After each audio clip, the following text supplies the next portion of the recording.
Bon, nous saluons d'abord tous nos frères et sœurs en Christ. Nous saluons toutes les églises au nom de Jésus-Christ. Bien, nous sommes ici dans cette enceinte, dans cette assemblée.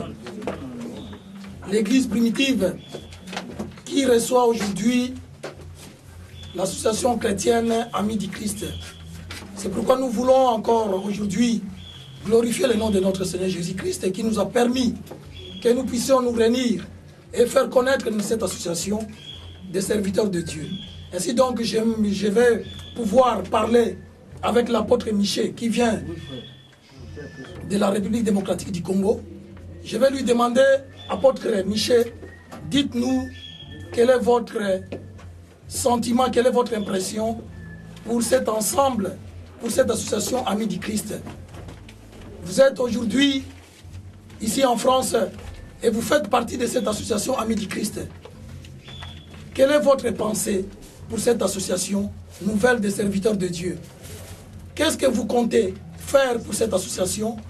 Quels sont les objectifs? Quels sont véritablement les projets que vous tient à cœur pour que cette association Amis du Christ puisse véritablement évoluer? Que Dieu nous bénisse au nom de Jésus. Merci l'homme de Dieu. Personnellement, je suis très content de me retrouver parmi les hommes de Dieu dans cette association, les Amis du Christ. Bon, c'est que moi, je pourrais dire ou apporter à d'autres personnes dans cette association. Je bénis Dieu parce qu'ici en France, il y a plusieurs serviteurs de Dieu. Il y a des serviteurs. Là, je vais insister à quelque chose. Il y a des serviteurs et il y a aussi d'autres qui ne sont pas serviteurs, mais ils se sont faits des serviteurs. Or, le temps que nous vivons et le temps que nous sommes là, Dieu a besoin de ses serviteurs pour que les choses soient souriées au niveau de la République française. Parce que le temps que nous vivons, la Bible dit que chacun prenne garde à la manière dont il est en train de poser sa pierre, ou disons, sa pierre. Parce que normalement, il y a une grande confusion. Aujourd'hui, on ne sait pas qui est serviteur et qui n'est pas serviteur. Tout le monde, ils se sont réunis autour de la parole de Dieu. Et tout le monde fait ce qu'il veut. Or, en réalité, Dieu a besoin des hommes que lui-même il a choisis, afin que pour bâtir son travail. Et je bénis le Seigneur parce que Dieu vous a suscité, le pasteur Timba, avec vous, de faire cet ensemble de serviteurs de Dieu. Et là, on avait une réunion, vraiment, je bénis Dieu parce que, pour tout ce que vous avez parlé, c'est que moi, je peux dire, ou je peux apporter dans cette association, rien que ma prière à Dieu. Comme vous m'avez donné la responsabilité de l'intercession, donc je ferai mon travail sans murmure ni hésitation parce que je fais pour Dieu. Et je sais que quand je le fais pour Dieu, le Seigneur me bénira. Je pense que c'est ce que je peux apporter pour cette association, les voilà. Alors, pasteur, apôtre Michel, parce que nous avons la joie de vous accueillir en tant qu'apôtre dans cette association. Pouvez-vous nous livrer un peu votre vie passée, votre ministère à Kinshasa? Où est-ce que vous avez travaillé? Et dans quel...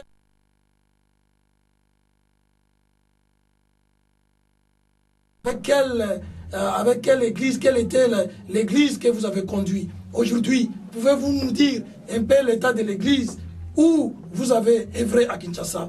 Comment cette église se trouve? Comment elle est en train d'évoluer aujourd'hui?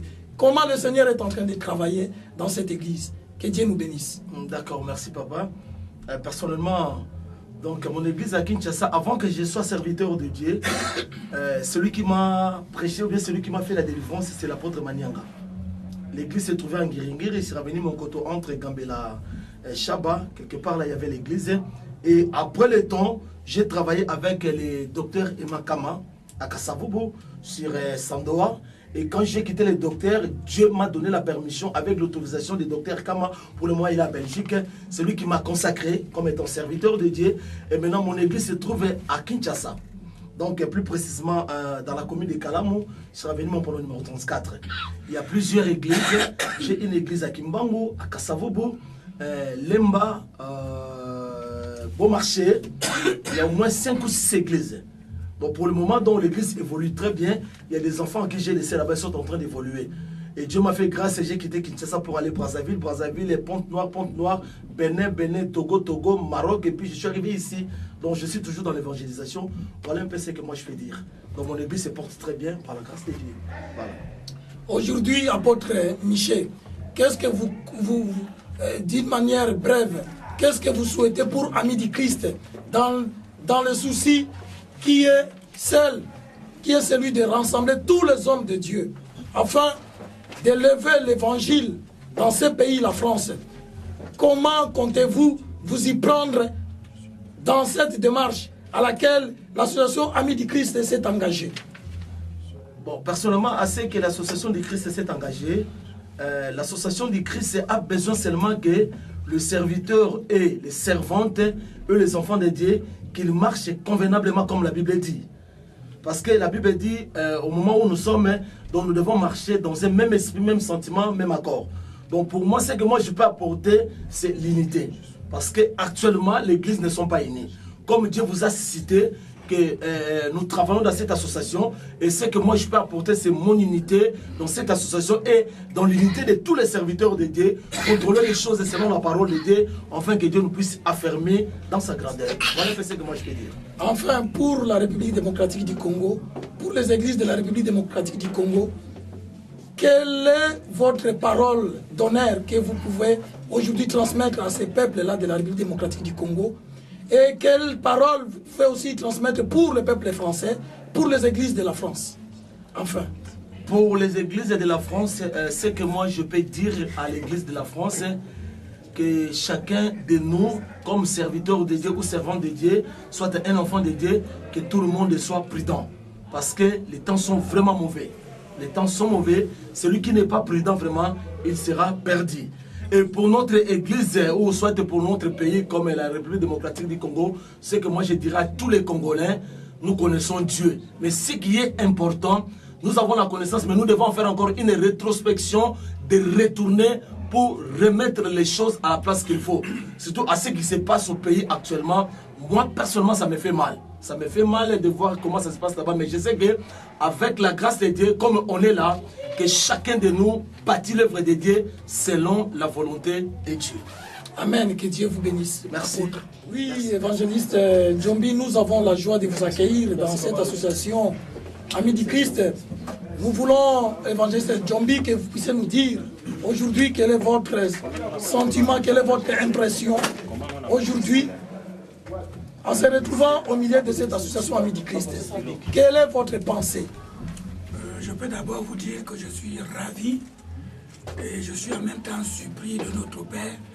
Pourquoi? Parce que cette vision va en ligne droite avec ce que le Seigneur nous a confié au Cameroun, de rassembler le peuple de Dieu par la prière et la prière d'intercession. Et je suis également content de la manière que la réunion s'est déroulée, et c'est vrai dans les conditions les meilleures. Et elle se rassemble un petit peu avec ce que le Seigneur nous a confié pour l'Église corps de Christ qui doit être unie pendant qu'elle est divisée en ces temps de la fin. Merci, évangéliste Djombi. Nous avons appris que vous avez déjà commencé au Cameroun, déjà un réseau de prière nationale. Et qu'en est-il de ces réseaux? Pouvez-vous nous livrer en peu de mots l'idée principale de ces réseaux de prière? Et aujourd'hui, ici en France, qu'est-ce que vous entendez concrètement faire ici en France et partout dans le monde entier? Et surtout avec la collaboration de l'association Amis du Christ. Vous savez qu'aujourd'hui dans le monde, tout est réseau. Tout est réseau. Seule l'église qui n'était pas encore une église dans le réseau. Alors la pensée et la vision que le Seigneur nous a confiée, c'est de rassembler le peuple de Dieu pour que nous ayons aussi une parole dans l'église. Vous savez, Dieu a toujours préparé la relève. En ces temps de la fin, le Seigneur est en train de préparer la relève, quand je l'ai dit tantôt, parce que j'ai dit tantôt qu'il y avait les 10 vierges, et les 10 vierges étaient endormies. Aujourd'hui, le peuple de Dieu est endormi dans le monde. Le peuple de Dieu s'est versé dans le matérialisme. Le peuple de Dieu s'est versé dans les titres. Le peuple de Dieu s'est s'intéresser dans beaucoup d'autres choses charnelles, plus qu'à ce que Dieu nous a appelé de faire, rassembler son peuple. Alors le réseau a pour but, mais bien sûr c'est la même vision que les amis de Christ, de rassembler le peuple de Dieu dans la prière.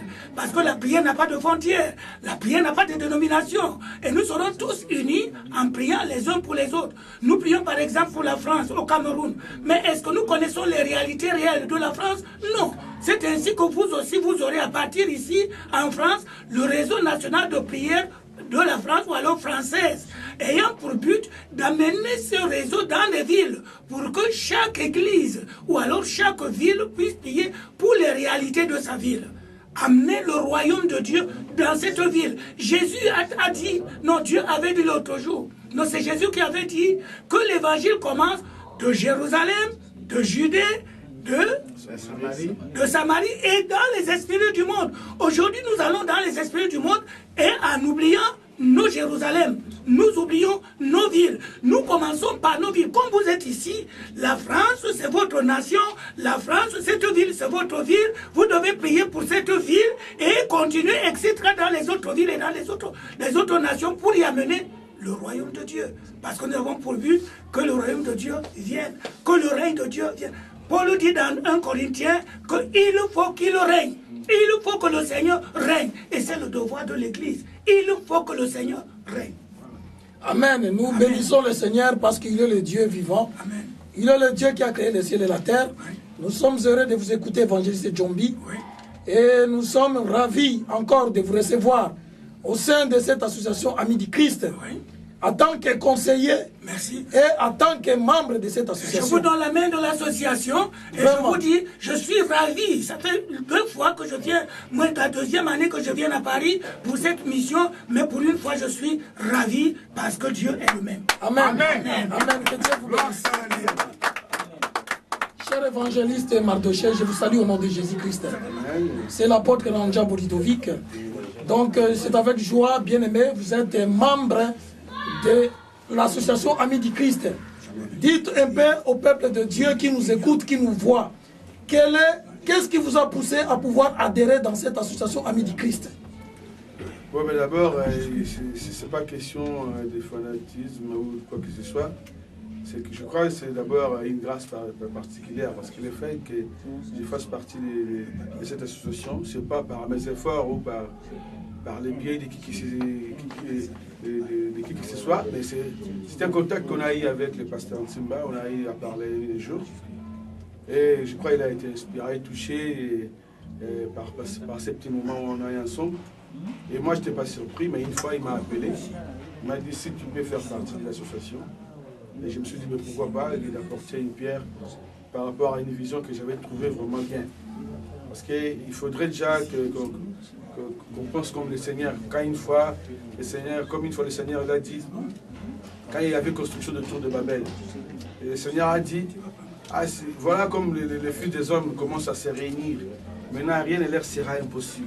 Alléluia. Amen. Si le Seigneur a dit cela pour les gens qui n'avaient pas son esprit, les gens qui étaient comme de religieux, parce que le fait de construire la tour de Babel, c'est pas ça le christianisme, mais c'était comme une forme de religion, parce qu'ils ont voulu toucher le ciel par leurs efforts. Mais malgré les efforts des religieux, Dieu a dit, si vraiment ils sont unis, ils peuvent aboutir à quelque chose. Amen. C'est ça, la tour de Babel, c'est la religion. Amen.